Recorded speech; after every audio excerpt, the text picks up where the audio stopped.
Welcome to everyone, and thanks for being virtually present. I am Tommaso Saccà, and in this presentation I will talk about how do female vervet monkeys become dominant over males. There are only a few mammalian species in which females are dominant over males, and this is because males are usually larger and better armed than females, therefore they are usually dominant over them. However, there are a few species in which, although females are smaller than males, they are also dominant over some of them. One of the hypotheses used to explain this phenomenon is the one proposed by the computational model DOMWORD, in which a larger proportion of males in the group is correlated with a larger degree of female dominance over males, and this is linked with the higher intensity of aggression of males compared to females. DOMWORD is a computational model of self-organization which is based on the winner-loser effect. This is an effect that states that an individual, after winning a fight, is more likely to win a successive encounter, and after losing a fight is more likely to lose a successive encounter. To represent the fact that males are usually larger and better armed than females, male agents in the model are more intense in their aggression than females, and also start the simulation as being more dominant than them. The higher intensity of aggression of males means that a fight started by a male has a deeper effect on the hierarchical structure than a fight started by a female. Therefore, a larger proportion of males in the group result in steeper hierarchies, which means that the rank differentiation between individuals is larger. Therefore, in these hierarchies, some females climb up the hierarchy and some males fall down the hierarchy. This results in a larger proportion of females dominant over males, which is the larger degree of female dominance that we observe in the model. Although there is empirical support in multiple species for the correlation between the proportion of males in the group and the degree of female dominance, there is still the need for approximate explanation in these empirical data. And in this work, I try to find whether the steepness of hierarchy is a good explanation for this trend in empirical data. My study species is the vervet monkey. This is a perfect study species because although males are larger than females, there is some degree of female dominance over males. And from a previous study, we know that the proportion of males in the group is positively correlated with the degree of female dominance. And to find an approximate explanation for this trend, I used behavioral data collected for 4 groups of wild vervet monkeys over 9 years of observations.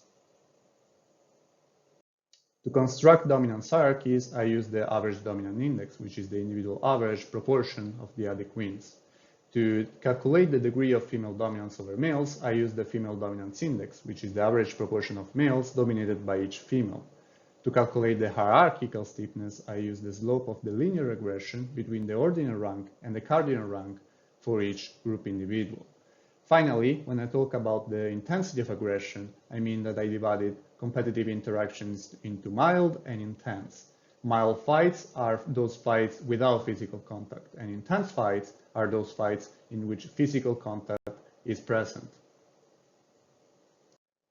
As a first step, I confirmed the result from a previous study that found a positive and significant correlation between the proportion of males in the group and the degree of female dominance in the group. We will keep track of the correlations on the right-hand side of the slide, and we will use a black arrow to show a significant correlation and a gray arrow to show a non-significant correlation. We will keep only the significant correlations to see if we can find approximate explanation for the trend we see on the right. When I tested whether the steepness of the whole hierarchy showed a significant correlation with the proportion of males in the group, I found that there was a positive but not significant trend. Therefore, the steepness of the whole hierarchy couldn't be used to explain the relationship between the proportion of males in the group and the degree of female dominance. Then I shifted my focus to sex-specific hierarchies. When I analyzed the steepness of female hierarchies, I found also a positive but not significant trend with the proportion of males in the group. Therefore, not even the steepness of female hierarchies could be used to explain the relationship. However, when I searched for the correlation between the proportion of males in the group and the steepness of male hierarchies, I found a trend that was both positive and significant.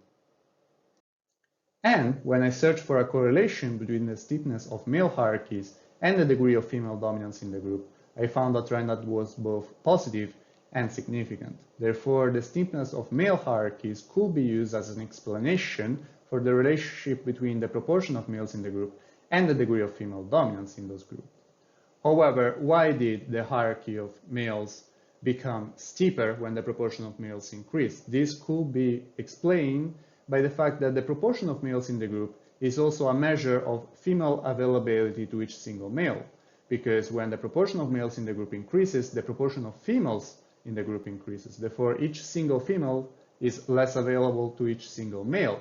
Therefore, males could fight more fiercely among each other for access to said females. Indeed, when I looked into the correlation between the proportion of males in the group and the intensity of male intersexual aggression, I found a correlation that was both positive and significant. I calculated the intensity of male intersexual aggression as the proportion of male intense fights that were against other males over the total amount of male intense fights. Finally, I found the intensity of male intersexual aggression was positively and significantly linked with the steepness of male hierarchies. Therefore, the intensity of male intersexual aggression could be used to explain the correlation between the proportion of males in the group and the steepness of male hierarchies. To sum up my results, when the proportion of males in the group increased, males fought more fiercely among each other for access to females, and this resulted in steeper male hierarchies, which in turn were positively correlated with a larger degree of female dominance over males. Therefore, future studies that aim to find a reason for the difference in female dominance over males in different groups of the same species should take into consideration the role that male intersexual aggression could have in relation with the proportion of males in the group.